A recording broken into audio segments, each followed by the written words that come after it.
the Opepco Studios in Oklahoma City, this is an OU Update with Jason Kersey. I'm Jenni Carlson. Jason, a first domino, I think, that a lot of people feel like has fallen with the OU coaching staff after an 8-5 season. Bob Stoops has fired co-offensive coordinator and wide receivers coach Jay Norvell.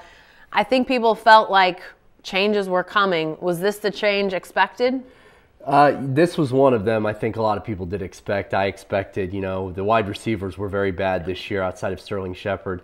They were not productive. They couldn't get open. When they did get open, they didn't catch the ball very well. I think there's been a real problem over the years with development under Norvell. He's recruited well, but he hasn't really developed guys. There's really no reason why a guy like Micaiah Quick shouldn't have had a bigger impact this year. There were other guys that you would think would have gotten on the field, like Austin Bennett is a guy that had been around a little bit and couldn't get on the field. Dallas Todd, a true freshman, never got on the field. So I definitely think there's been an issue with development. Outside of really a guy like Kenny Stills and then obviously Sterling Shepard, you really haven't seen that development out of those players.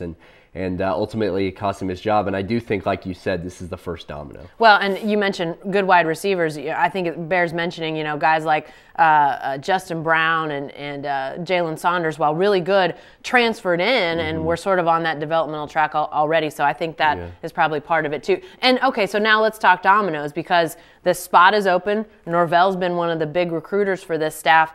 What happens next? Are there other guys to go, or are they just filling Norvell's spot? No, there will be others. My understanding from talking to a lot of people around the program is that really the only people that are safe, that have firm job security, are Jerry Montgomery, Bill Bedenbaugh, and Cale Gundy. And I think that outside of those guys, really anything could happen. I think a lot of guys could stay, but I would not be surprised to see Bobby Jack Wright maybe move into an administrative role. I think Josh Heupel is certainly on the chopping block. I think there's a chance for him to go.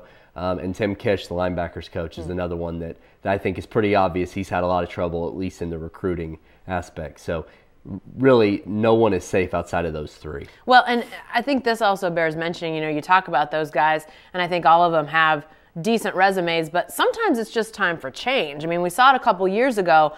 Brent Venables gets forced out, and clearly he's doing good stuff at Clemson, so he's not a bad coach, but sometimes the staff just needs to be changed up a little bit. Yeah, I mean, there's no doubt that Jay Norvell is not a bad coach. He's a very good coach. I mean, he coached Marvin Harrison in the NFL. He's a good coach. He just, it just didn't work out here, and really it hasn't been working now for a couple of years, and I think that it's easy to sort of overlook that when Jay is such a nice guy. I think everybody likes him. I know I like him. A lot of the media people do. So, and I'm sure Bob Stoops likes him. It was one of his college teammates. So that can't have been an easy decision. Yeah. All right. Thanks, Jason. Sure, stay with the best coverage team anywhere at newsok.com and every day in the Oklahoman.